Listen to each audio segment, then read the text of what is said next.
Yes, आज हम start करेंगे बेटा नेशनलिज्म इन इंडिया।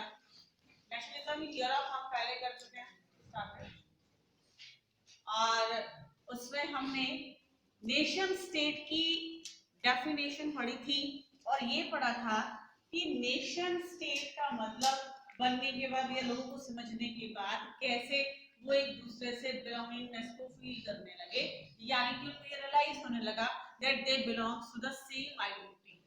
यहीं से हमारा नेक्स्ट चैप्टर स्टार्ट होता है, नेशनलिज्म इन इंडिया। हालांकि आप इस चैप्टर को पहले पढ़ चुके थे 8th क्लास के अंदर, इट इज ऑलमोस्ट सिमिलर है, थोड़ा सा फर्स्ट से हमारा ये कनेक्टेड है कि कैसे नेशन या बिलोंगिंगनेस जो है वो नेशनलिज्म के लिए इंपॉर्टेंट है। जब तक हमें ये ना रियलाइज हो कि हम एक ही देश के नागरिक हैं, तब तक हमारे अंदर नेशनलिज्म की फीलिंग एमर्ज नहीं हो सकती। और उसके लिए जरूरी था कि लोगों को ये रियलाइज करवाया जाए, क्योंकि एट द टाइम बीइंग, जब हम उस समय की बात कर रहे हैं अर्ली 19th सेंचुरी की, पहले हमारे ऊपर सल्तनत पीरियड रहा, यानी सुल्तानों ने शासन किया, फिर मुगल्स ने शासन किया, और मुगल्स के बाद हम लोग ब्रिटिशर्स के कंट्रोल में आए। तो कैसे हमें आजादी मिल सकती थी, ये हमने पिछले चैप्टर से सीखा कि जब लोगों को रियलाइज हुआ तो ब्रिटेन जो है वो एक ग्रेट ब्रिटेन बना, और जर्मनी जो है वहां पर नेशनलिज्म की शुरुआत हुई, तो यूनिफिकेशन हुआ, इटली का यूनिफिकेशन हुआ। तो भारत में ऐसा क्या चीज हुआ था जिसकी वजह से हमारा ये आंदोलन शुरू हुआ, कौन कौन से सर्कमस्टांसेस थे और शुरुआत हुई कैसे और क्यों। फर्स्ट जो हमारी जो इंट्रोडक्शन है वो यही है कि कैसे नेशनलिज्म जो है वो एक मेजर पार्ट था for these movements. Nation state की फीलिंग एमर्ज हुई, यानी कि लोगों को ये रियलाइज होने लगा कि they are from the same nation. उस टाइम में हमारा देश जो है वो 500 से ज्यादा रियासतों में बटा हुआ था, और पूरा देश जो है वो ब्रिटिशर्स के कंट्रोल में था। और जो मेन हमें एक चीज जोड़ रही थी वो यही कि पूरे के पूरे देश को एक्सप्लॉइट किया जा रहा था ब्रिटिशर्स के द्वारा। धीरे धीरे लोगों को रियलाइज होने लगा कि अगर हम मिलकर प्रयास करेंगे, जैसे कि फ्रांस में हुआ था या वियतनाम के अंदर हुआ था या दुनिया के दूसरे हिस्सों में हुआ है, अगर इसी तरह से हम लोग एफर्ट्स करेंगे तो हम लोग ब्रिटिश शासन को यहाँ से उतारकर फेंक सकते हैं। और उसके लिए सर्कमस्टांसेस बनते चले गए, कुछ नए लीडर्स उन्होंने इंपॉर्टेंट रोल प्ले किया, because 1857 you have remembered in 8th class we have read about this. In 1857 revolt is known as the first revolt of independence. First revolt of independence कहते हैं क्योंकि पूरे देश के राजाओं ने इसमें पार्टिसिपेट किया था, बट एक ड्रॉबैक था कि हर कोई जो है वो अपने मोटिव के लिए लड़ रहा था, इसलिए ये रिवोल्ट जो है वो अनसक्सेसफुल हो गया था। लेकिन अब ऐसा नहीं होना चाहिए, इसलिए पहले ही प्लान किया गया कि अब जो हमारा आंदोलन होगा वो इस तरीके से होगा जिसमें कि सभी लोग समान रूप से शामिल होंगे। First topic is impact of first world war. और फर्स्ट वर्ल्ड वॉर में ऐसा क्या हुआ था, what were the circumstances.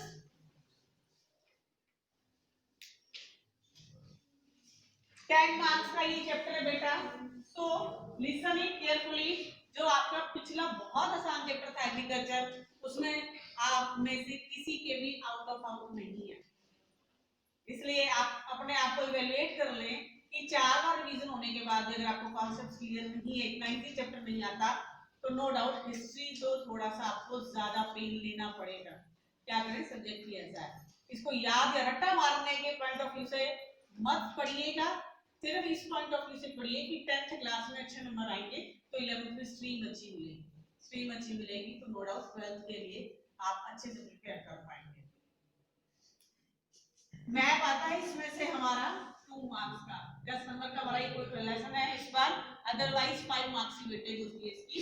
Impact of first world war, please don't talk. और पड़ोसी जो सुन रहे हैं उनकी बातों को ना सुने। आप भी बोलता इसलिए कि सामने वाला सुन रहा है, क्यों बकवास सुन रहे हो उसकी, ऐसी क्या इंपॉर्टेंट बात है हमें बता दो। जबरदस्ती कोई आपको नहीं सुना सकता, मत सुनिए उसकी बात जब वो डिस्टर्ब कर रहा है तो आपको। 1914 to 1918 it was the time period of first world war. First world war हुआ था और उसमें एक्सिस और अलायंस जो है वो आपस में एक दूसरे के सामने थे। ये वो टाइम पीरियड था जब उससे पहले ब्रिटेन की इकोनॉमी बहुत ज्यादा स्ट्रॉन्ग थी, लेकिन आफ्टर दिस वहां पर इकोनॉमिकली वो लोग कमजोर होने लगे थे, ब्रिटिश जो है वो एम्पायर कमजोर पड़ने लगा था। क्योंकि जब आप इंफ्रास्ट्रक्चर के ऊपर पैसा खर्च करते हो तो डेवलपमेंट होती है, और जब आप वॉर में पैसा खर्च करते हो तो वो डिस्ट्रॉय होता है। क्योंकि जो पैसा आप डेवलपमेंट में खर्च कर सकते थे वो आप जब वॉर पे खर्च कर रहे हो तो उसका आपको कोई बेनिफिट नहीं मिलेगा। आप इंडस्ट्री लगाते हैं तो उससे आपको इनकम होगी, आपके जो सोशल वेलफेयर होगा। आप सड़क बनाते हैं या रोडवेज रेलवेज को अगर आप डेवलप करते हैं तो उसका इम्पैक्ट हमारे सोसाइटी के ऊपर पॉजिटिवली होता है, लोगों को एम्प्लॉयमेंट मिलता है, काम मिलता है, इकोनॉमिक डेवलपमेंट होता है। लेकिन वो पैसा अगर युद्ध में खर्च हो रहा है तो उससे हमें कोई फायदा नहीं होता। तो फर्स्ट वर्ल्ड वॉर की वजह से पूरे दुनिया के अंदर इकोनॉमिक क्राइसिस था, इकोनॉमिक डिप्रेशन था। सेकेंडली, फोर्सफुली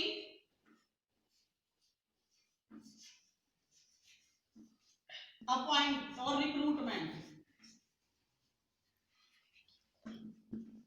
ब्रिटेन एक छोटा सा आइलैंड है और उसके अंदर पॉपुलेशन बहुत लिमिटेड सी थी। वहां पर इंडस्ट्रियलाइजेशन हो रहा था, तो most of the people were involve in the economic industrialisation और इंडस्ट्रीज के अंदर इन्वॉल्व थे, और उनको या ब्रिटिशर्स को युद्ध के लिए सिपाहियों की जरूरत थी। और उसके लिए उन्होंने प्लान किया इंडिया जो है वो बेस्ट प्लेस है, क्योंकि यहाँ पर बहुत सारे पॉपुलेशन जो है वो ज्यादा है, लोग ज्यादा हैं, और नो डाउट ये हमारे गुलाम भी है, तो हमारे कहने से ये बात को मान लेंगे। अब लोग जो हैं वो युद्ध करने के लिए तैयार नहीं। अमेरिका है जर्मनी के साथ युद्ध कर रहा है, हमारा क्या मतलब है बीच में लड़ाई कर रहे हैं, हम क्यों बीच में जाएं। तो ब्रिटिशर्स ने क्या किया, जबरदस्ती पकड़कर लोगों को सेना में भर्ती करना शुरू कर दिया और युद्ध के लिए विदेशों में भेज दिया। इस वजह से लोग बहुत ज्यादा नाराज हो गए कि ये क्या लॉजिक है कि हम नहीं चाहते युद्ध करना, हम युद्ध में शामिल नहीं होना चाहते, फिर भी हमें जबरदस्ती भेजा जा रहा है। कोई भी किसी भी देश के सिपाही अपने शत्रु देश के खिलाफ लड़ते हैं क्योंकि उनके दिमाग में पिक्चर है कि वो हमारा शत्रु है। हम जर्मनी के लोगों को जानते नहीं है, ब्रिटेन से हम वैसे ही परेशान है, तो हम क्यों ब्रिटेन के लिए जर्मनी से लड़ेंगे। तो जो भी सैनिक यहाँ से भेजे जा रहे थे उनके मन में बहुत ज्यादा रोष था, गुस्सा था इस बात को लेकर कि जबरदस्ती जो हमसे ये काम करवाया जा रहा है जो हम करना नहीं चाहते। तीसरा, युद्ध में भेज दिया, अब वहां पर मरेंगे जिएंगे किसको क्या पता कि वापस आ भी पाएंगे या नहीं आ पाएंगे। जब आप अपने नेशन के लिए लड़ते हैं तो एक फीलिंग होती है कि हमें जीत हासिल कर दी है। जब हम पड़ोसी के लिए लड़ रहे हैं तो हमें कोई बेनिफिट ही नहीं, हमें पता ही नहीं कि वो लड़ाई क्यों हो रही है और हमें बीच में युद्ध में घसीटा जा रहा है, तो वो फीलिंग हमारे अंदर नहीं आती जो कि आम युद्ध में एक देश दूसरे देश के प्रति या शत्रुता रखता है। तीसरा, महामारी या एपिडेमिक। उस टाइम पीरियड में इन्फ्लुएंजा नाम की एक बीमारी फैली थी, और अब जब ये कोरोना आया है 2020 के अंदर, तो बहुत सारे जो हमारे घर में बुजुर्ग लोग हैं उन्होंने कहा था कि आज से 100 साल पहले भी एक इसी तरह की बीमारी फैली थी जिसमें बहुत ज्यादा लोग मारे गए थे। सुना होगा।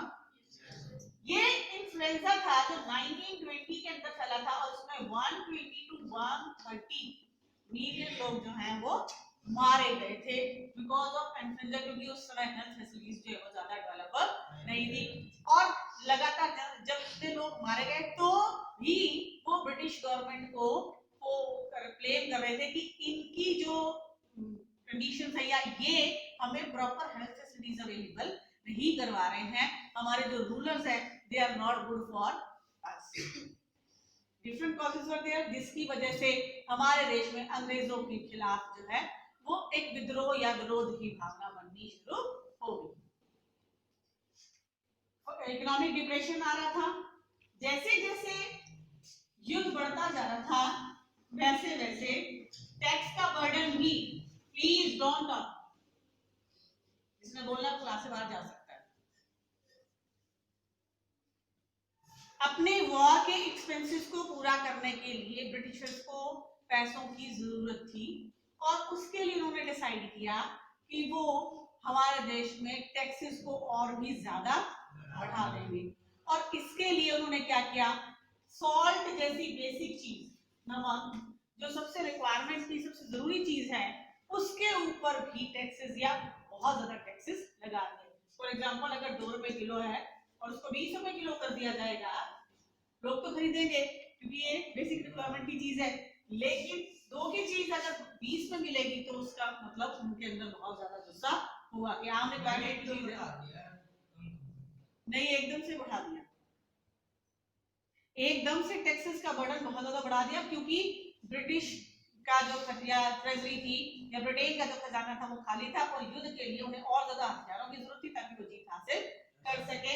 और उसके लिए उनके पास क्या तरीका था कि जो कॉलोनीज हैं उनकी, यानी जो उनके गुलाम देश हैं, जहां वहां पर उन्होंने ये निर्णय लिया कि टैक्सेस को बढ़ा दिया जाएगा। एज अ रिजल्ट लोग और भी ज्यादा उनके खिलाफ हो गए। ये हमारा फर्स्ट टॉपिक था। आप हर टॉपिक के इंपॉर्टेंट पॉइंट्स को मार्क करते जाएं जिससे कि आसानी से आप इसको समझ सकें। इसमें से हमारा क्वेश्चन आएगा कि एक तो ये कब हुआ था एपिडेमिक, जो महामारी फैली थी, कब 1920 में, कॉजेज क्या थे, फर्स्ट वर्ल्ड वॉर के क्या इम्पैक्ट थे। 3 मार्क्स के अंदर आपसे क्वेश्चन पूछा जा सकता है, इसको लिखते जाएं साथ ही साथ। तो अगर आप अभी रिवाइज कर रहे हैं देन वेल एंड गुड। आप ये बिल्कुल ना सोचिए कि 8 तारीख को किताब खोल के आप बैठेंगे और 9 का आपका पेपर है तो आप बहुत अच्छे मार्क्स ले लेंगे, सॉरी नहीं कर पाएंगे। हर टॉपिक के इंपॉर्टेंट पॉइंट्स लिखते जाएं ताकि आप अच्छे से रिवाइज कर पाए। क्लियर है?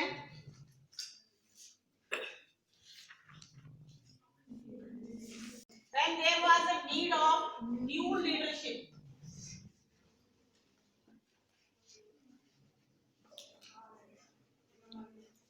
ऐसी क्या जरूरी बात है मीनाक्षी, हमें भी बताओ। किसी के पास है? यस, नए लीडरशिप की हमें जरूरत थी जो कि पूरे देश को एक सूत्र में बांध सके, और ये रोल प्ले किया महात्मा गांधी ने।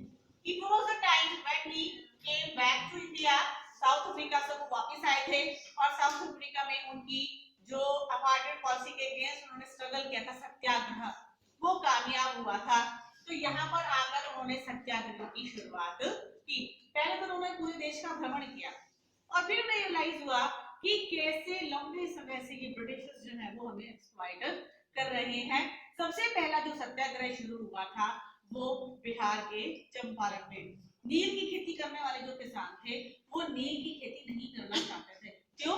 क्योंकि नील उगाने के बाद जो सॉइल की फर्टिलिटी थी वो खत्म हो जाती है और उसके बाद वो इतनी कैपेसिटी नहीं रखते, मिट्टी में इतनी ताकत नहीं रहती कि वो अपने परिवार के लिए अनाज का उत्पादन कर सके। लेकिन अगर गवर्नमेंट फोर्स करेगी तो जबरदस्ती लोगों को वो काम करना पड़ेगा। एक तो नील उगवा रहे हैं और ऊपर से टैक्स का बर्डन भी बहुत ज्यादा बढ़ रहा है। नील इंडिगो जो हम कपड़ों में डालते हैं उसकी डिमांड यूरोपियन कंट्रीज में बहुत ज्यादा थी, क्योंकि हमारे यहाँ जो नील उगाया जाता था या जो नील की खेती होती थी, इंडिगो कल्टीवेशन होता था, उसका कलर बहुत ज्यादा शाइन होता था, ब्राइट होता था। तो यूरोपियन मार्केट में उसकी बहुत ज्यादा डिमांड थी और क्लाइमेटिक कंडीशन यहाँ फेवरेबल थी, उसको वो कहीं और नहीं उगा सकते थे। तो यूरोपियन मार्केट की डिमांड को पूरा करने के लिए उस समय वहां पर कॉटन इंडस्ट्री जो है वो बूम पर थी। सूती कपड़े का उत्पादन शुरू हो चुका था मैनचेस्टर के अंदर और यहाँ से नील जो है वो वहां पर भेजा जाता था। यूरोप में जो या बाकी हिस्सों में जो नील उगता था बाकी देशों के अंदर, उस नील में वो शाइनिंग नहीं होती थी कलर के अंदर जैसा कि हमारे यहाँ पर होती थी। इसीलिए फोर्स किया जा रहा था ब्रिटिशर्स के द्वारा कि हम यहाँ पर नील की खेती करें।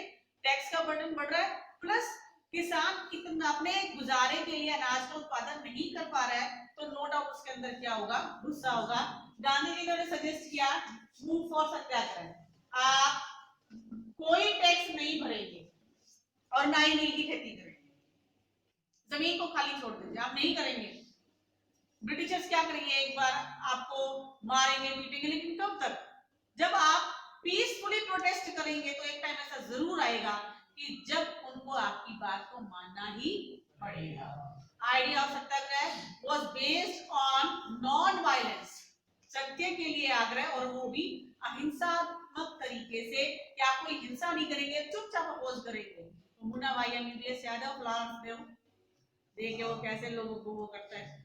इसी तरह से उन्होंने कहा कि आप कोई भी हिंसात्मक कार्रवाई नहीं करेंगे और ना ही वो काम करेंगे जो गवर्नमेंट आपको कह रही है। आप ना तो नील उगाएं और ना ही उनसे लड़ें, सिर्फ शांतिपूर्ण प्रोटेस्ट करें, एक ना एक दिन तो आपकी बात को सुना ही जाएगा। ये फर्स्ट सत्याग्रह था और ये चीज सक्सेसफुल हो चुकी थी साउथ अफ्रीका के अंदर। तो ये एक अच्छा एक्सपेरिमेंट था जो यहाँ पर धीरे धीरे धीरे धीरे फैला। चंपारण के बाद जो दूसरा सत्याग्रह था वो मिल वर्कर्स के द्वारा किया गया। इससे रिलेटेड मैप आता है आपका, इंडिगो के लिए चंपारण बिहार के अंदर और मिल वर्कर्स का खेड़ा गुजरात के अंदर। खेड़ा में भी इसी तरह से जो मिल वर्कर्स थे उनकी मजदूरी कम थी, इसीलिए उनको भी सत्याग्रह करने के लिए कहा गया और वो भी सक्सेसफुल हुआ। जब ये चंपारण का मैप आता है most of the time paper में आता है, या तो जोरा जोरी आएगा या चंपारण आएगा। बिहार के अंदर ये पॉइंटेड सा एरिया है, अगर आप इंडिया का मैप देखें तो बिहार में यहाँ पर आप चंपारण फिल करते हैं, ठीक है, और इधर ये उत्तर प्रदेश है, यहाँ पर अगर आप फिल करेंगे ये जोरा जोरी है। उस इंसिडेंट्स के बारे में भी हम आगे पढ़ेंगे। ऐसा बहुत बार होता है कि बच्चे इस डॉट को यहाँ लगा जाते हैं या इस डॉट को यहाँ लगा जाते हैं, ये आपको लोकेट करना होता है, मैप में आपसे पूछा जाता है। हाँ, इसमें आप लगाएं, इस एरिया के आसपास आप ऊपर लगा दें, नीचे लगा दें, इस पॉइंटेड एरिया को देखकर आप इसको मार्क कर दें। ये इजी याद रखने का तरीका है। जैसे कि वर्ल्ड के मैप में हमने फ्रांस को याद किया था कि वो पॉइंटेड है, same in this manner Bihar में भी ऐसा ही है। At the point here you will mark Champaran, okay, or this side it will be Chorachori. Most of the times students make mistake, यहाँ से इसको यहाँ शिफ्ट कर देते हैं और that is why it becomes wrong and it is a short, it will definitely come in your exam. इस lesson में से हमारा 2 मार्क्स का जो मैप है वो जरूर से जरूर आएगा, so be sure about this. First World War, then meaning of Satyagraha and epidemic कब आया था? In 1920. So we have covered 3 questions. Now next is the keep your mask everyone. Mask.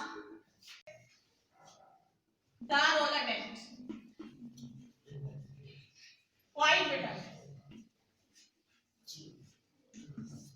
It is also known as काला कानून के नाम से भी इसको जानते हैं। Why is so?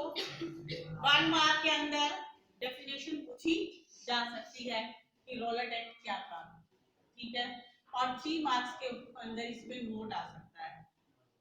ये वो कानून था जिसमें कि 2 साल तक लोगों को, किसी भी व्यक्ति को बिना कारण बताए अरेस्ट किया जा सकता था और 2 साल तक उसको बेल एप्लीकेशन लगाने की भी परमिशन नहीं थी, इसीलिए इसे काला कानून कहते हैं।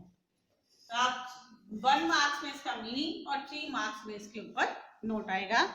Emboldened this success, Gandhiji in 1919 decided to launch a nationwide satyagraha against the Rowlatt Act. 1919 में गांधी जी ने डिसाइड किया इसके खिलाफ, रॉलेट एक्ट के खिलाफ आंदोलन करने के लिए।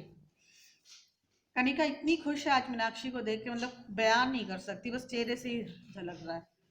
This act had been hurriedly passed through the Imperial Legislative Council. Imperial Legislative Council ने इसको पास किया था और इसके अनुसार किसी भी व्यक्ति को 2 साल के लिए जेल में डाला जा सकता है और उसके और वो ट्रायल पे भी नहीं आएगा, यानी कि वो अपनी बेल एप्लीकेशन नहीं लगा सकता और इवन कि वो ये भी नहीं जान सकता कि उसे अरेस्ट क्यों किया गया है। इसके अगेंस्ट रैलीज वर ऑर्गेनाइज्ड 6 अप्रैल 1919 को गांधी जी ने नॉन कॉपरेशन इस आंदोलन की शुरुआत की रॉलेट एक्ट के against. Rallies were organised in various cities, workers went on strike in railway workshop and shops closed down. ये पूरा टॉपिक आप करके आएंगे, कल हम नेक्स्ट पार्ट भी करेंगे इसके साथ साथ।